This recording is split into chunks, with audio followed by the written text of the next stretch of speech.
C'est presque de l'info. C'est la revue presque de Nicolas Contloum.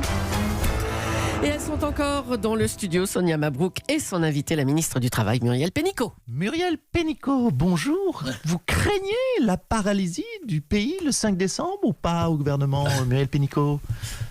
On en parlait avec le président de la République, avec le Premier ministre Édouard Philippe, parce que les Français, par rapport au chômage, qu'est-ce qu'ils attendent? Parce qu'il y a 30 ans de chômage, on ne peut pas le résoudre. Aujourd'hui, on est à un palier. Allez, stop. Alors, évidemment, nous, avec le chef de l'État, évidemment, on ne peut pas résoudre les problèmes en 5 minutes.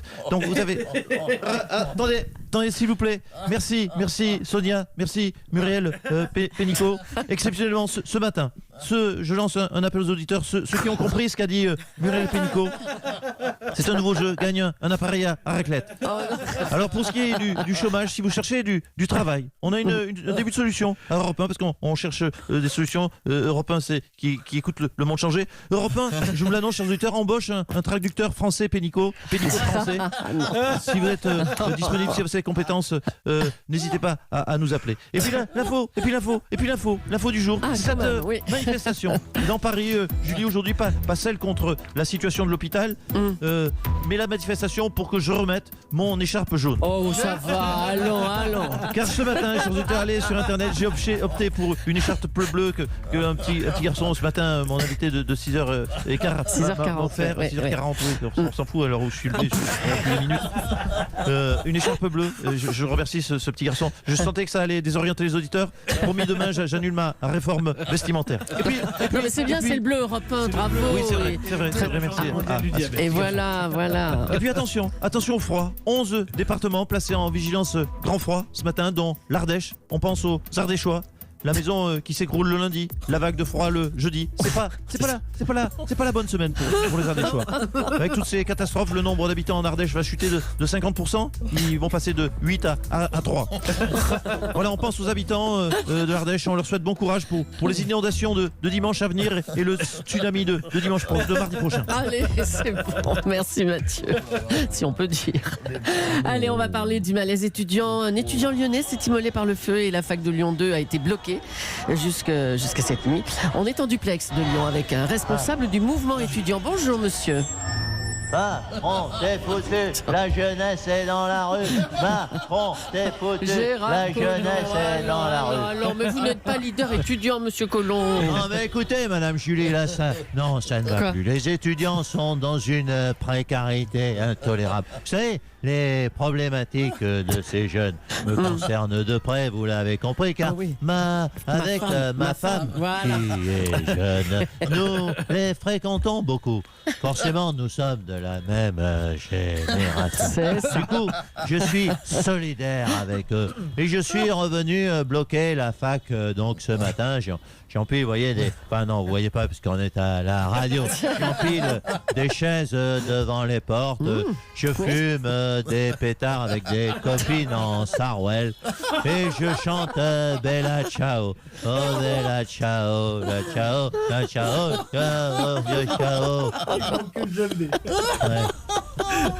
Monsieur Collomb, arrêtez. Vous êtes ridicule, là, vraiment. Mais non, ridicule. Alors, madame Julie, c'est important d'être solidaire. Tenez, hier, je dînais avec des potes de ma femme jeune qui sont en fac d'art plastique. On a mangé des pâtes au beurre assis sur des poufs récupérés chez Emmaüs en fumant une chicha. Bon, eh bien, on n'avait pas de chauffage, mais vous savez quoi? Je le dis à monsieur Cabrol. C'est la chaleur de notre amitié qui nous réchauffait. Voilà. Vous savez, entre jeunes, je l'en parlais avec Julien Pierce à 5h du matin. Entre jeunes, on se comprend, on partage les mêmes galères. Voilà, on est... Bon, attendez, je vous laisse parce que ils me font signe, il faut que je continue à les aider à empiler des chaises. Jean-Kévin, j'arrive. Jean-Kévin, Passe-moi passe-moi la chaise. Oh là, oh là là, Oh non. merde. Eh merde. Oh. C'est quoi ça encore? Ah, c'est ma lombaire. Entre la L4 et la L5. Là. C'est ma hanche en plastique. Hanche en plastique. Je crois que je me suis niqué le dos jusqu'au bas. Oh là là, et puis- Jusqu'au au bassin. Oh mon Dieu, Je- puis c'est pas le jour pour aller à l'hôpital en Ah plus. putain de chaise à la con. Oh là là, monsieur J'aurais dû Collomb. porter les poufs, Jean-Kévin. Allez, bon courage. Le gouvernement sent bien qu'il est assis sur une poudrière avec la colère des étudiants. Il a alors porté le projet d'ouverture des commerces la nuit. Hein, il est reporté, ce projet. Emmanuel Macron est avec nous. Bonjour, monsieur le président. Oui, bonjour à toutes et à tous, à celles et ceux et celles qui écoutent Europe 1. Oui, là, Madame Julie, je Oui. dois l'admettre, la situation est, comment dire, compliquée. Je dois être précautionneux, plus que tout. J'ai l'impression d'être, comment vous dire, d'être Jean Dujardin en pleine promotion du film de Polanski. Vous voyez, pas de gaffe, pas de gaffe, pas de gaffe. Alors, vous allez annoncer des mesures pour calmer la grogne étudiante? Non, écoutez, non, Ah ils bon ont, franchement, les boutonneux, ils ont qu'à bosser. Hein, Non, mais le système est dur, certes, mais c'est pour leur bien. Il n'y a que les meilleurs qui en sortiront indemnes. Et moi, vous le savez, j'en parlais avec Monsieur Montanet et Madame Fulpin. Moi, j'aime les winners. J'aime les winners. Les winners, oui. Et les autres? Mais les autres, vous savez, le système prend soin d'eux. Vous... Mais non, ne me regardez pas comme ça. Vous croyez que les facs de sociaux hein, ou les facs de philo, on les garde pourquoi? Vous pensez qu'on en a besoin d'autant de sociologues et de philosophes? Non, c'est juste pour loger les nulos. Voilà, c'est comme ces facs-là, c'est comme un gymnase pour loger des migrants. Oh, On est- c'est- Franchement, on est déjà bien gentil de faire ça. Alors- J'espère qu'il y a des enfants à vous qui font sociaux et Oui, c'est philo. ça. C'est même histoire de l'art. Tiens, Pour glander cette première. un petit mot sur Raymond Poulidor qui nous a quittés. Oui, si vous y tenez, mais écoutez, moi franchement, je ne l'ai jamais tellement aimé. L'éternel second. Moi, j'aime les premiers. Les premiers de cordée, Ah oui, c'est vrai, les premiers de ou les cordée. premiers de cyclisme. Oui, oui. Populaire parce que toujours deuxième. Non, mais c'est vraiment typique de la mentalité française, toujours à glorifier les feignasses. Oh, allez, ça va. Bon, bonne journée, monsieur le président. Je vous en prie. Les étudiants en colère. Il est poli au moins. Oui. Les étudiants en colère ont empêché François Hollande de tenir une conférence à Lille. Il venait parler de son dernier livre. On va l'accueillir tout de suite. Bonjour, monsieur Hollande. Oui, bonjour madame. Bah alors, Julie, madame Roche, Ombeline, de son prénom, monsieur Bayard. Vous avez vu ça Comment monsieur déchaîne les passions. Oui. Ah ouais, j'apparais à peine dans une université, c'est l'effet Patrick Bruel dans une pizzeria. J'arrive dans une université, c'est l'émeute, c'est les Beatles à l'Olympia. Oui, tout à fait. On Ouais, casse c'est ça. les chaises, on déchire les livres, les femmes crient. Je suis une sorte de nouvelle Rihanna. Ah oui, c'est ça. Vous êtes la nouvelle. Non, mais attendez, il vous attaque là. Il déchirait votre livre. Ben, vous avez vu ça Ce ne sont pas des fans. Il déchirait vos Il livres. faut lire entre les lignes. Je dérange. Je dérange. On me censure. Ce livre, à mon sens, je le comprends aujourd'hui, après l'avoir écrit, est trop novateur, trop avant-gardiste. Les gens ne sont pas prêts à le non, recevoir. Attendez, monsieur Hollande, c'est juste que les étudiants protestent contre la précarité. Et puis votre livre, pardon, mais on a regardé les chiffres là. Au 8 novembre, il s'en est vendu 940 exemplaires seulement. Oui, vous voyez, 940. vous-même, l'étendue de la précarité, les étudiants Oui, n'ont ça même vous plus les touche moyens d'acheter mon livre, qui n'est pourtant qu'à 12,95 €. Achetez-le, Noël approche. Mais, je demande sur votre antenne à ce que mon éditeur rajoute un paquet de coquillettes à chaque livre vendu. Voilà, pour lutter contre la précarité étudiante. C'est important de nourrir le corps et l'esprit. Oui, c'est ça. Moi, je nourris beaucoup mon corps.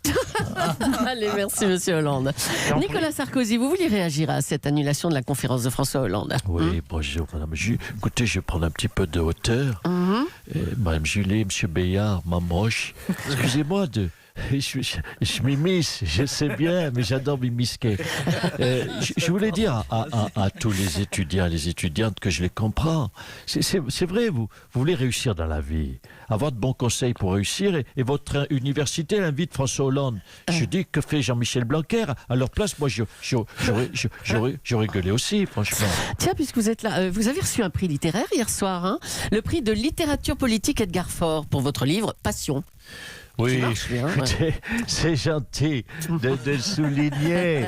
Non, mais restons modestes. Vous savez, un prix littéreux, ça fait toujours plaisir parce que j'aime ça, les livres. J'adore liser, j'adore écrire. Je suis content que mes confrères et collègues partagent ma passion. Je voudrais saluer d'ailleurs les 2 livres qui sont arrivés 2e et 3e du concours, si vous permettez. Ah oui, ben vous avez gagné devant qui alors? Dites-nous. Alors, en 2e, c'était Pouf Pouf et Patafouin au pays des champignons magiques. C'est très bien.